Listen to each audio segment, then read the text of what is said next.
नमस्कार, स्वागत है एक बार पार्थ एजुकेशन में। हम लोग नेट प्रथम प्रश्न पत्र के लिए एनवायरनमेंट साइंस पर पढ़ रहे हैं। पिछले 3 लेक्चर आपको मेरे मिले होंगे जिसमें मैंने प्रदूषण पढ़ाया था, पॉल्यूशन समाप्त हो गया था। अब आपके टॉपिक, आपके सिलेबस में एक बड़ा महत्वपूर्ण टॉपिक है पर्यावरण एवं जैव विविधता का संरक्षण। तो सबसे पहले हम जैव विविधता पढ़ेंगे, जैव विविधता का संरक्षण कैसे कर सकते हैं उसको जानेंगे। उसके बाद हम पर्यावरण से संबंधित जो भी अधिनियम है या संविधान में जहाँ भी उल्लेख है उन बातों का, उस पर चर्चा करेंगे। तो पहले मैं आज 2 टॉपिक पढ़ाऊंगा। पहले जैव विविधता और जैव विविधता का संरक्षण, उसके लिए पर्यावरण, उससे संबंधित महत्वपूर्ण योजनाएं और संविधान में उनका प्रावधान। ठीक है, तो अगर हम बात करें सबसे पहले बायोडायवर्सिटी यानी जैव विविधता की, तो जैव विविधता और जैव विविधता को इंग्लिश में नाम दिया जाता है बायोडायवर्सिटी। चलिएगा देखिएगा, यहाँ पर मैंने 2 शब्द लिखे हैं, एक है जैव और दूसरा विविधता। इन दोनों को पहले हम तोड़ देते हैं। तोड़ने के क्रम में बात एक हो रही है कि यहाँ पर एक जैव है। जैव का अर्थ क्या है? तो यहाँ पर जैव का अर्थ है जीव जंतु। क्या केवल जैव के अंतर्गत जीव जंतु आएगा? नहीं, जीव जंतु प्लस पेड़ पौधे, यानी जो सजीव हों। जैव के अंतर्गत जीव जंतु या पेड़ पौधे अर्थात जो सजीव होते हैं उनको रखते हैं। और विविधता का अर्थ यहाँ पर क्या है? तो यहाँ पर विविधता का अर्थ है भिन्नता।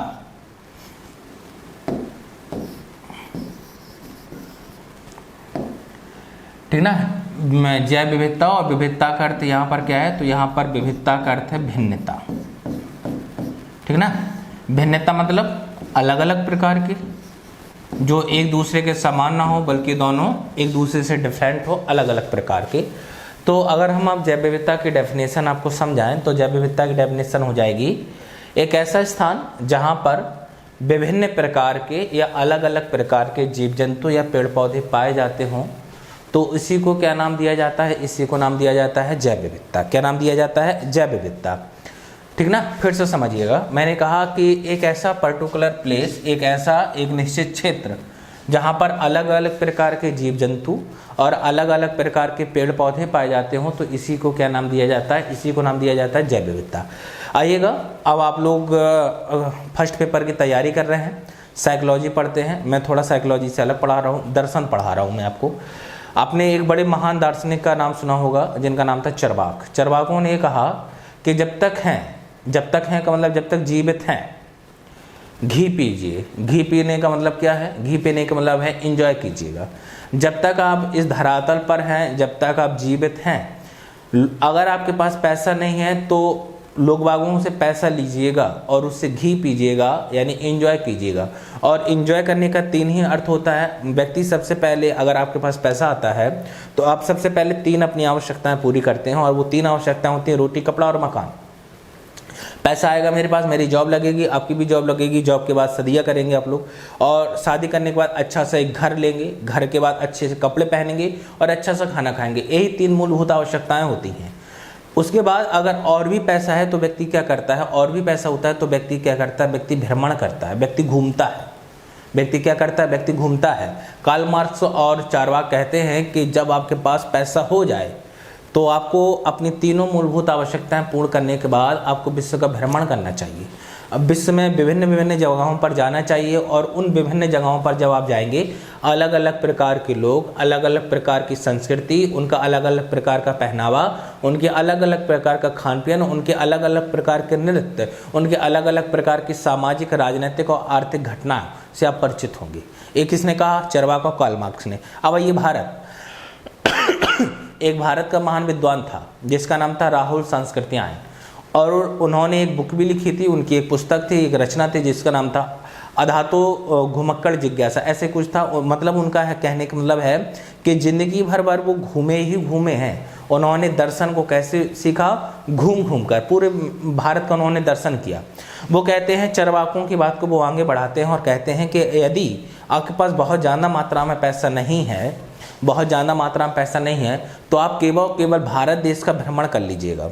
केवल और केवल आप भारत देश का भ्रमण कर लीजिएगा, आपको इतनी विविधता मिल जाएगी भारत में कि वो पूरे विश्व की विविधता के समान होगी।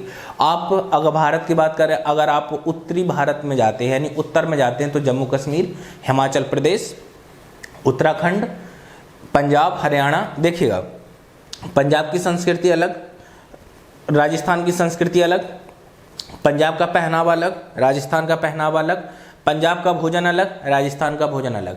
पंजाब के अधिकांश लोग क्या करते हैं, जो आपकी छाछ होती है, मट्ठा और लस्सी को बहुत ज़्यादा पसंद करते हैं ना। वहीं और ऊपर वाले क्षेत्रों में जाइए, जम्मू कश्मीर या फिर उत्तराखंड के लोग और हिमाचल प्रदेश में बहुत ज़्यादा ठंड होने के कारण वहाँ के लोग कॉफ़ी और चाय को बहुत ज़्यादा पसंद करते हैं, ठीक ना। उनका पहनावा अलग होगा, उनका खान पीन। आपने देखा होगा हिमाचल प्रदेश के लोग गोल टोपी लगाए रहते हैं, गोल टोपी लगाए रहते हैं, डिजाइन वाली लगाए रहते हैं। जबकि आपने राजस्थान के लोगों को देखा होगा पगड़ी पहने रहते हैं, रंगीन पगड़ी पहने रहते हैं, ठीक ना। तो अलग अलग प्रकार का पहनावा है। आप पूर्वोत्तर भारत में चलिएगा, मणिपुर है, मिजोरम है, त्रिपुरा है, यहाँ पे जाइएगा, यहाँ के लोगों का अलग अलग पहनावा मिलेगा, अलग अलग भोजन मिलेगा। दक्षिण में जाइएगा, इडली डोसा वगैरह मिलेगा। उत्तर भारत में आइएगा तो समोसा चाट वगैरह मिलेगी आपको। तो हमने क्या बताया, अलग अलग प्रकार की है। इसी को क्या नाम दिया जाता है, इसी को नाम दिया जाता है विविधता। क्या नाम दिया जाता है, विविधता। भारत विश्व में सर्वाधिक विविधता वाला देश है। ना केवल यहाँ पे धर्म बहुत ज़्यादा है, धर्मों के साथ साथ उनके कल्चर, उनकी संस्कृति, हर एक चीज़ में क्या है, भिन्नता पाई जाती है। अब मैं कह रहा हूँ आपसे, अब पहले चरवाकों ने कहा, फिर राहुल संस्कृत्यान ने कहा, अब मैं कह रहा हूँ कि अगर आपके पास थोड़ा बहुत भी पैसा अगर कमा लें ज़िंदगी में, तो आप चाहे विश्व घूम पाए ना घूम पाए अलग बात है, भारत देश में मत घूमेगा, आप केवल उत्तर प्रदेश का भ्रमण कर लीजिएगा। उत्तर प्रदेश में अगर आप पूर्वी उत्तर प्रदेश में जाएंगे, जिसको पूर्वांचल कहते हैं, अलग प्रकार के लोग, अलग प्रकार की संस्कृति, अलग प्रकार का खाना, लिट्टी चोखा वगैरह बहुत ज़्यादा खाते हैं, ठीक है ना, बाटी चोखा, लिट्टी चोखा। अगर आप उत्तर की ओर जाएंगे, तो पूरब की ओर गए, अगर आप उत्तर में जाएंगे तो आप जाएंगे कहाँ पर, आप जाएंगे जो आपका ब्रिज का क्षेत्र, ब्रिज के क्षेत्र में जाइएगा, वहाँ पर अलग प्रकार के लोग मिलेंगे, अलग प्रकार का भोजन मिलेगा। दक्षिण में जाइएगा, पठारी क्षेत्र मिलेगा, बुंदेलखंड प्लेटू मिल जाएगा, और बुंदेलखंड प्लेटू मिलेगा, वहाँ के लोगों को अलग अलग प्रकार का पहनावा है। जैसे मैं बुंदेलखंड का ही हूँ, तो हमारे यहाँ लिट्टी चोखा या बाटी चोखा नाम का कोई व्यंजन नहीं होता है, यहाँ होता है। मैं जब पहली बार प्रयागराज आया तो मैंने लिट्टी चोखा और एक मिष्ठान टाइप का आता है जिसका नाम होता है लौंग लतिका, मैंने पहली बार नाम सुना था। हमारे यहाँ आइएगा, हमारे यहाँ लिट्टी चोखा नहीं होता। बुंदेलखंड में जाएंगे आप तो वहाँ पर आपको लिट्टी चोखा नहीं मिलेगा, दाल बाटी मिलेगा, दाल बाटी है। यहाँ पर आइएगा, यहाँ पर आप लोग एक शब्द यूज करते हैं, एक थाली में ढेर सा चावल खाते हैं, चावल की मात्रा बहुत ज़्यादा होती है, क्योंकि पूर्वांचल के क्षेत्र में चावल का प्रोडक्शन ज़्यादा है। आप दक्षिणी भाग में जाइए, प्लेटू में जाइए, बुंदेलखंड पठारी क्षेत्र में चावल का उत्पादन नहीं होता है। चावल का उत्पादन न होने के कारण वहाँ के लोग चावल को बहुत कम पसंद करते हैं, रोटी खाते हैं। वहाँ पर रोटियों की संख्या ज़्यादा है, रोटी भोजन में ज़्यादा सम्मिलित की जाती है। पूर्वांचल में क्या ज़्यादा सम्मिलित की जाती है, चावल, दाल चावल बहुत ज़्यादा खाते हैं, हमारे यहाँ रोटी सब्जी बहुत ज़्यादा खाते हैं। अंतर है, इसी को क्या नाम दे दिया गया, विविधता। इसलिए आप लोगों ने कई बार नाम सुना होगा, एक शब्द यूज किया जाता है, भारत अनेकता में एकता वाला देश है, भारत विविधता वाला देश है, इसी को नाम दिया जाता है। अब अलग अलग प्रकार के जीव जंतु भी पाए जाएंगे वहाँ पर, अलग प्रकार के पेड़ पौधे भी पाए जाएंगे, उसी को क्या नाम दे दिया गया, जैव विविधता, ठीक ना। चलिए, इसमें दूसरी इंपॉर्टेंट बात एक और समझिएगा। अगर मैं ये कहूँ कि किस स्थान की जैव विविधता सर्वाधिक होगी, दूसरे शब्दों में मैं ये कहना चाहता हूँ कि अगर मैं बात करूँ कि जैव विविधता को प्रभावित करने वाले कारक, जैव विविधता को प्रभावित करने वाले कारक, जैव विविधता को प्रभावित करने वाले कारक, जैव विविधता को प्रभावित करने वाले कारक, ठीक ना। यानी वह कौन कौन से कारण हैं या वह कौन कौन से कारक हैं जो जैव विविधता को प्रभावित करते हैं, ठीक ना। तो कौन कौन से कारण हैं, कौन कौन से प्रभाव हैं, कारक हैं या फैक्टर कह लीजिए, या रीजन जो जैव विविधता को प्रभावित करते हैं। तो इसमें पहले नंबर पर सबसे महत्वपूर्ण आती है वर्षा, हम इसको समझेंगे। पहले नंबर पे वर्षा, दूसरे नंबर पे आती है मृदा, तीसरे नंबर पर आता है उच्चावच। उच्चावच मतलब ऊंचाई, इंग्लिश में, या इसका एक नाम और होता है, इंग्लिश में रिलीफ बोलते हैं, और इसी को एक शब्द और होता है उत्तुंगता भी बोलते हैं। उच्चावच, या इसी को क्या नाम दिया जाता है, इसी को नाम दिया जाता है ऊंचाई, ठीक ना। तो सबसे पहले हम वर्षा समझेंगे, देखिएगा, समझिए।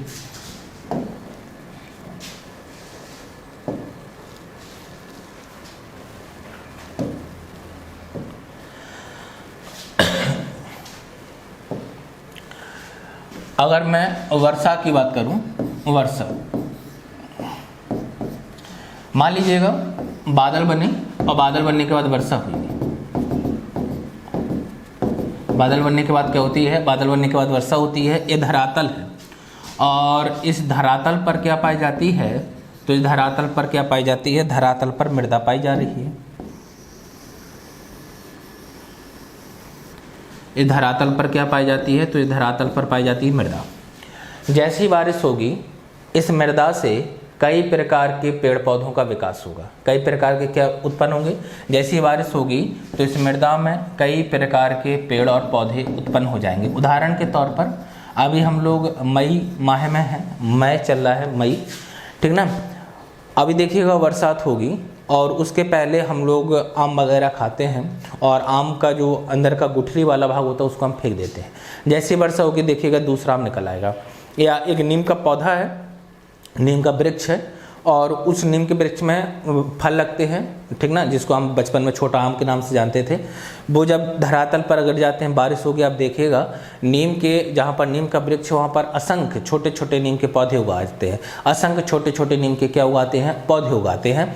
तो जैसे ही धरातल को जल की प्राप्ति होती है, कई प्रकार के पेड़ पौधे उत्पन्न हो जाते हैं। तो जहाँ पर वर्षा की मात्रा अधिक होगी, और जहाँ पर भी वर्षा की मात्रा अधिक होगी, सीधी सी बात है, वहाँ पर पेड़ पौधों की संख्या अधिक होगी। और पेड़ पौधों के लिए हम एक शब्द यूज कर लेते हैं, वनस्पति। तो जहाँ पर वर्षा की मात्रा अधिक होगी वहाँ पर वनस्पति की संख्या अधिक होती है। और वनस्पति की संख्या न बोल के बोलते हैं हम वनस्पति वहाँ की कैसी पाई जाएगी? वहाँ की वनस्पति सघन पाई जाएगी। कैसी पाई जाएगी?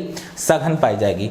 दूसरी बात समझिएगा, ये पेड़ पौधों जो होते हैं ये अपना भोजन स्वयं बनाते हैं, और जो अपना भोजन स्वयं बनाते हैं, इन्वायरमेंट में उनके लिए एक शब्द यूज किया जाता है, उत्पादक। क्या नाम दिया जाता है? उत्पादक।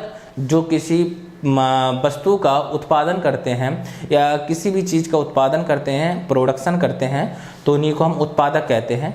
और चूंकि उत्पादक अपना भोजन स्वयं निर्मित करते हैं और स्वयं निर्मित करने के कारण ही इनको एक नाम दे दिया जाता है, और इनको क्या नाम दे दिया जाता है? स्वपोषी। क्या नाम दिया जाता है? स्वपोषी। अब पेड़ पौधे अपना भोजन बनाएंगे, फल लगेंगे, उस फल को कौन खाएगा? उस फल को खाते हैं जीव जंतु।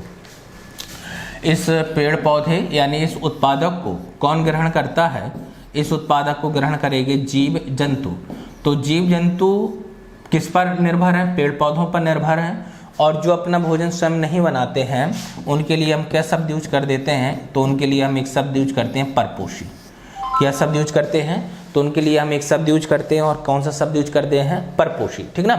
चूंकि जीव जंतु पेड़ पौधों पर डिपेंड हैं, और इनके लिए एक शब्द हम और यूज करते हैं, उपभोक्ता, कंज्यूमर। क्या शब्द यूज करते हैं? उपभोक्ता। तो उपभोक्ता या कंज्यूमर शब्द यूज करते हैं। कहने का मतलब ये है कि जहाँ पर पेड़ पौधों की संख्या अधिक होगी वहाँ पर उपभोक्ताओं की संख्या भी बहुत अधिक होगी। किसकी संख्या अधिक होगी? उपभोक्ताओं की। दूसरी बात समझिएगा, आप बताइएगा कि एक वृक्ष है, एक वृक्ष है, उस वृक्ष पर कई सारे क्या लगे हुए? फल। उस फल को खाने के लिए कई सारे पक्षी आएंगे, पक्षियों के साथ साथ कई सारे कीड़े मकोड़े भी उसको खाएंगे। खाएंगे नहीं खाएंगे? तो पक्षी है या कीड़े मकोड़े हैं, ये क्या है? जीव जंतु हैं। जीव जंतु मतलब क्या? परपोषी। जीव जंतु मतलब क्या? उपभोक्ता। उपभोक्ता भी 3 प्रकार के होते हैं, केवल अभी आपको इतना समझना है कि उपभोक्ता होता है। तो जहाँ पर उत्पादकों की संख्या अधिक होगी, सीधी सी बात है, वहाँ पर उपभोक्ताओं की संख्या भी अधिक होगी। उत्पादक मतलब पेड़ पौधे, यानी जहाँ पर पेड़ पौधों की संख्या अधिक होगी वहाँ पर उपभोक्ताओं की संख्या भी अधिक होगी। और उपभोक्ता का मतलब क्या? तो उपभोक्ता का मतलब जीव जंतु। उपभोक्ता का मतलब क्या? उपभोक्ता का मतलब जीव जंतु। अर्थात यहाँ से हम एक बात और कह सकते हैं कि जहाँ पर वर्षा की मात्रा अधिक वहाँ की वनस्पति सघन, और जहाँ की वनस्पति सघन वहाँ पर जीव जंतुओं की संख्या अधिक, यानी यहाँ पर उपभोक्ताओं की संख्या अधिक। उपभोक्ता अधिक। ऊपर को एरो बना रहे हैं और ऊपर एरो जो बना रहे हैं इसका मतलब वृद्धि होता है, ठीक ना। उपभोक्ताओं की संख्या अधिक, या यहीं पर हम लिख लेते हैं जीव जंतुओं की संख्या अधिक। जीव जंतुओं की संख्या अधिक। जीव जंतुओं की संख्या क्या हो जाएगी यहाँ पर? तो जीव जंतुओं की संख्या यहाँ पर अधिक हो जाएगी। दूसरे शब्दों में समझिएगा, मैंने क्या कहा कि जहाँ पर वर्षा अधिक वहाँ पर वनस्पति सघन, और जहाँ पर वनस्पति सघन वहाँ पर जीव जंतुओं की संख्या अधिक। और मैंने इस वाले पेज में आपको बताया था कि जीव जंतु और पेड़ पौधों को सम्मिलित रूप से क्या नाम दिया जाता है, जैव। और एक प्रकार के जीव जंतु पाए जाएंगे या कई प्रकार के, ऐसा थोड़ा ना है कि चिड़िया के लिए आएगी, चिड़िया के साथ साथ कौवा भी आएगा, कौवा के साथ साथ फल को खाने तोता भी आएगा, कबूतर भी आएगा, छोटा छोटा पक्षी भी आएगा, तो सब कुछ आएंगे। तो जहाँ पर वर्षा की मात्रा देखोगी, सीधी सी बात है वहाँ पर वनस्पति की सघनता पाई जाएगी। अगर वनस्पति की सघनता पाई जाएगी तो सीधी सी बात वहाँ पर जीव जंतुओं की संख्या भी अधिक होगी, और जीव जंतुओं की संख्या अधिक होने के कारण ही उस क्षेत्र की जैव विविधता सबसे अधिक होगी, ठीक ना। तो वर्षा के आधार पर। अब दूसरी बात होती है मृदा। अभी बताइएगा, बारिश तो हो रही है और एक हमारे पास पक्का फर्श है, हमारे पास पक्का फर्श है। अगर पक्के फर्श पर आप पानी गिराते रहते हैं, बरसात होती रहती है पक्के फर्श पर, तो बताइएगा क्या वहाँ से समझ रहे हैं ना, क्या वहाँ से किसी भी पेड़ पौधे का विकास होना संभव है? तो वहाँ से किसी भी पेड़ पौधे का विकास होना संभव नहीं है। तो मृदा का होना आवश्यक है, तभी पेड़ पौधों की उत्पत्ति होगी, और जब पेड़ पौधों की उत्पत्ति होगी तभी किसकी उत्पत्ति होगी, तभी जीव जंतुओं की उत्पत्ति होगी। तीसरा आता है उच्चावच या ऊंचाई। इसको समझते हैं, उच्चावच या ऊंचाई को।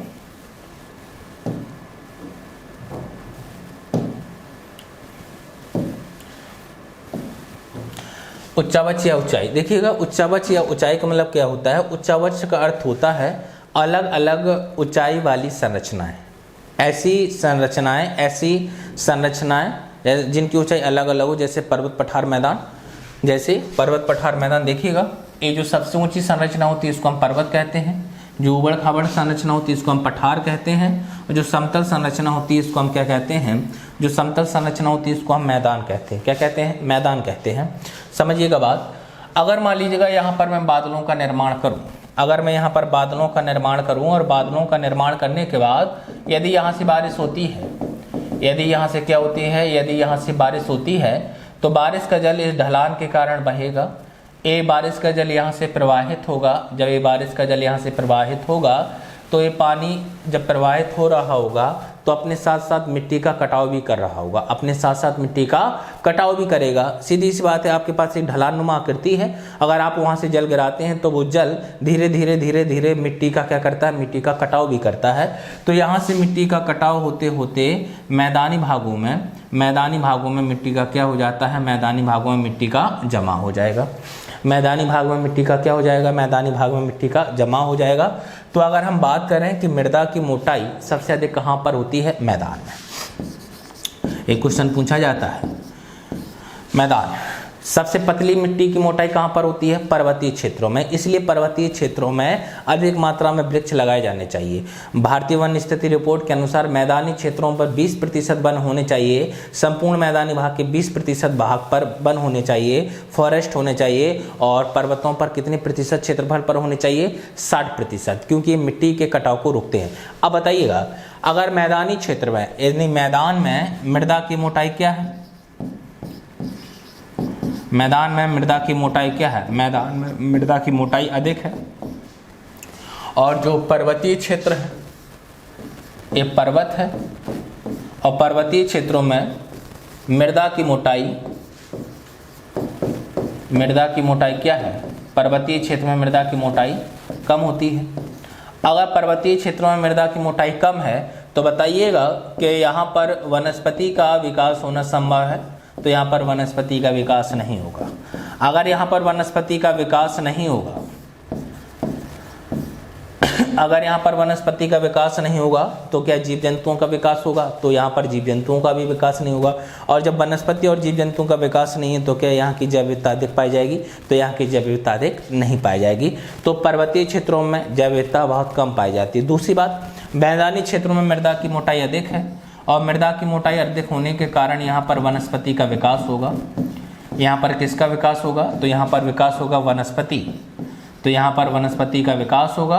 और जब यहाँ पर वनस्पति का विकास होगा तो यहाँ पर अधिक मात्रा में क्या पाए जाएंगे, तो यहाँ पर अधिक मात्रा में जीव जंतुओं का विकास होगा, यानी इस क्षेत्र की जैव विविधता क्या होगी, अधिक। यानी मृदा की मोटाई जैव विविधता को प्रभावित करती है। और मिट्टी की मोटाई कहाँ पर होगी, पर्वत पठार या मैदान में, तो मैदानी भाग में। इसलिए मैदानी भागों की जैव विविधता क्या होती है, सर्वाधिक होती है, ठीक ना। आइएगा 2 प्रश्न करते हैं अब।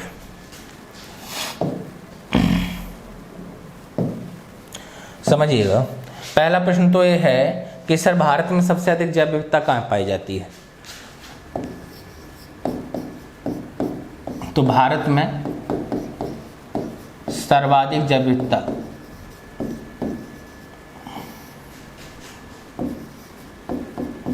बताइए कहाँ पाई जाएगी, जहाँ पर वर्षा की मात्रा अधिक होगी। भारत में सर्वाधिक जैव विविधता कहाँ पाई जाएगी, जहाँ पर वर्षा की मात्रा अधिक होगी। ये भारत देश है और ये वाला जो क्षेत्र है ये पश्चिमी घाट है। यहाँ पर वर्षा अधिक होती है क्योंकि मानसून इसी तट से टकराता है। ये पश्चिमी घाट है, वेस्टर्न कोस्ट है और ये जो है ये पूर्वी घाट है, घाट COAST, ईस्टर्न कोस्ट और वेस्टर्न कोस्ट। तो यहाँ पर आते हुए मानसून के द्वारा वर्षा होती है, तो इन दोनों क्षेत्रों की जैव विविधता भारत में सबसे अधिक पाई जाती है। साथ ही साथ यहाँ पर मेघालय है। यहाँ पर कौन सा राज्य है, तो यहाँ पर जो राज्य है इस राज्य का नाम है मेघालय।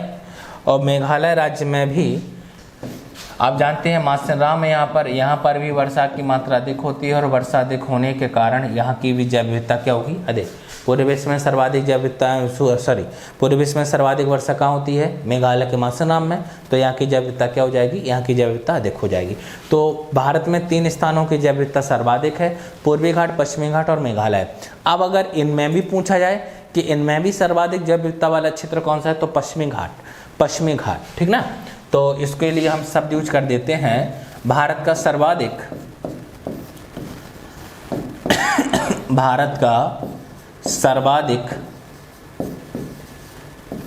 जैव विविधता वाला क्षेत्र,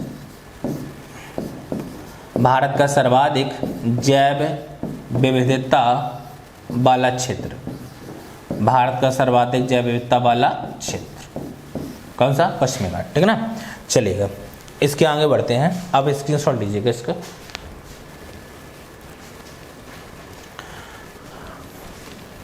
ठीक है,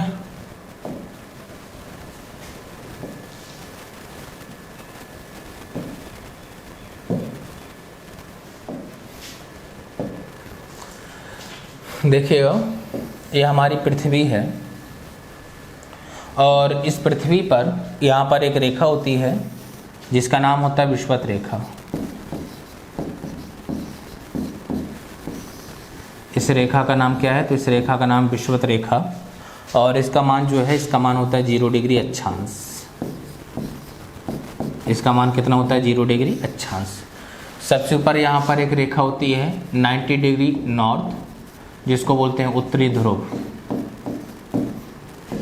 क्या बोलते हैं इसको बोलते हैं उत्तरी ध्रुव। और यहाँ पर एक रेखा होती है जिसका मान होता है 90 डिग्री साउथ और इसको बोलते हैं दक्षिणी ध्रुव। हमेशा याद रखिएगा कि जहाँ पर तापमान अधिक होगा वहाँ पर वर्षा की मात्रा अधिक होती है। वर्षा को प्रभावित करने वाला जो सबसे महत्वपूर्ण कारक होता है वो तापमान ही होता है। तो विषुवत रेखीय क्षेत्र में या विषुवत रेखा पर तापमान अधिक होता है और तापमान अधिक होने के कारण यहाँ पर वर्षा भी अधिक होती है। आप बताइएगा कि अगर यहाँ पर तापमान अधिक है, वर्षा अधिक है, तो यहाँ पर जैव विविधता कैसी, वनस्पति सघन पाई जाएगी, सर सघन पाई जाएगी। और जहाँ पर सघन वनस्पति पाई जाएगी वहाँ की जैव विविधता क्या होगी, अधिक होगी। तो यहाँ की जैव विविधता क्या होती है, अधिक होती है।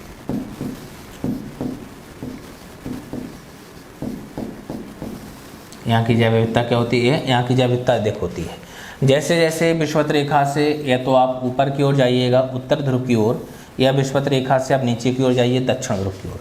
विषुवत रेखा से या तो उत्तर ध्रुव की ओर जाइएगा या विषुवत रेखा से दक्षिण ध्रुव की ओर जाइएगा, तापमान में कमी आती है क्योंकि सूर्य की किरणें कैसी पड़ने लगती हैं, सूर्य की किरणें तिरछी पड़ती हैं।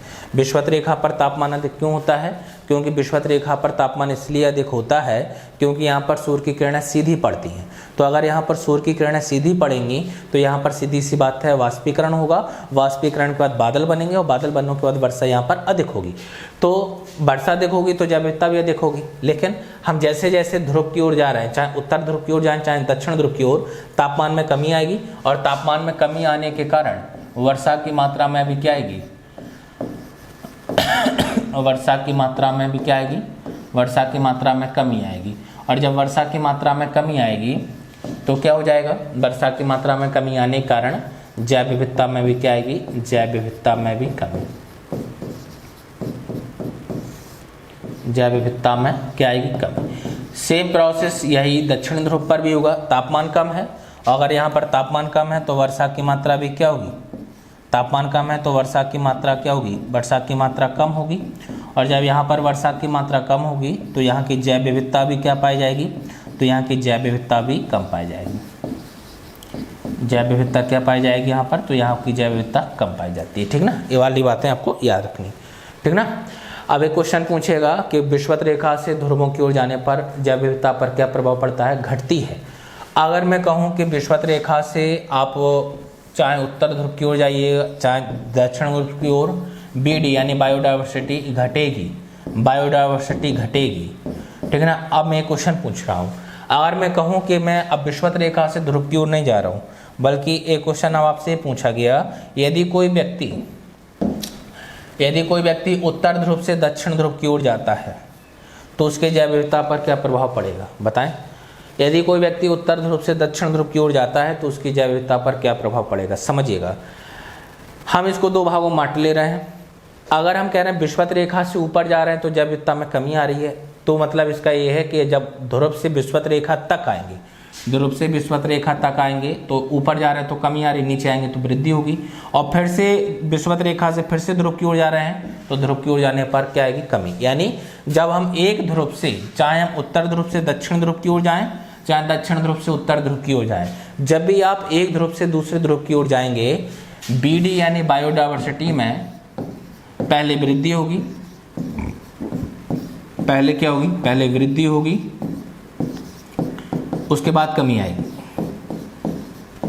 एवं बाद में कमी आएगी। पहले वृद्धि होगी एवं बाद में क्या आएगी, बाद में कमी आएगी।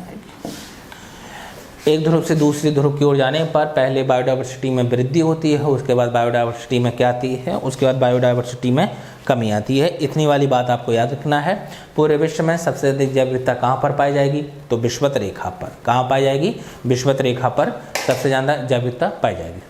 कितना हुआ, चलिए बस, ठीक है ना। इसके नेक्स्ट वाले टॉपिक में जैव विविधता के संरक्षण की विधियों को समझेंगे। ठीक है, थैंक यू।